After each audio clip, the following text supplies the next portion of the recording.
আসসালামু আলাইকুম। অষ্টম শ্রেণীর শিক্ষার্থী বন্ধুরা, তোমাদেরকে ইজি লার্নিংয়ের পক্ষ থেকে স্বাগত জানাই। আজকের ভিডিওতে তোমাদের অষ্টম শ্রেণীর নতুন ইতিহাস ও সামাজিক বিজ্ঞান বইয়ের পৃষ্ঠা নম্বর 68 এর সমাধান করে দিচ্ছি। এখানে তোমাদের বলেছে যে আদি যুগে মানুষের পারিবারিক কাঠামো কেমন ছিল। আরেকটি প্রশ্ন করেছে সামাজিক ও সাংস্কৃতিক জীবনের প্রধান উৎসবগুলো কেমন ছিল। এই দুইটা প্রশ্নের উত্তর আজকের এই ভিডিওতে আমি তোমাদেরকে দিব। চলো শুরু করা যাক।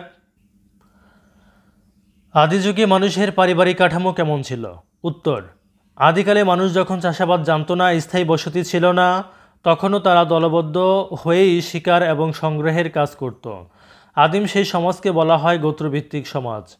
প্রথম নিদর্শন থেকে বাংলা অঞ্চলের শিকার ও সংগ্রহ ভিত্তিক সমাজের মানুষের বিচরণের ইঙ্গিত পাওয়া যায়। মানুষের সমাজ কাঠামোতে সবচেয়ে বড় পরিবর্তন এবং পরিবর্ধন আসে কৃষির আবিষ্কারের ফলে।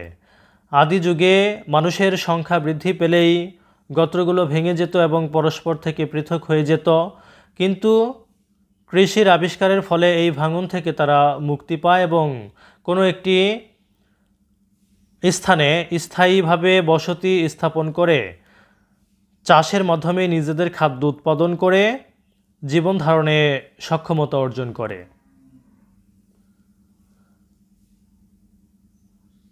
সামাজিক ও সাংস্কৃতিক জীবনের প্রধান উৎসবগুলো কেমন ছিল? উত্তর: বাংলা অঞ্চলে সামাজিক ও সাংস্কৃতিক জীবনের প্রধান উৎসবগুলো ছিল কৃষিকে কেন্দ্র করে। বাংলা অঞ্চলের কৃষি নির্ভর এলাকাগুলোতে বা গ্রামে প্রাচীনকাল থেকেই ফসল কাটার দিনটি ছিল সবচেয়ে আনন্দের দিন। একটি ফলকে ধরা দিয়েছে প্রাচীন আশ্চর্য সুন্দর একটি ফসল কাটার উৎসবের দিন। ফসল হাতে নিয়ে বাদ্য বাজনা সহযোগে নৃত্যরত মানুষের এই চিত্র প্রথম অথবা দ্বিতীয় শতকে অঙ্কিত হলেও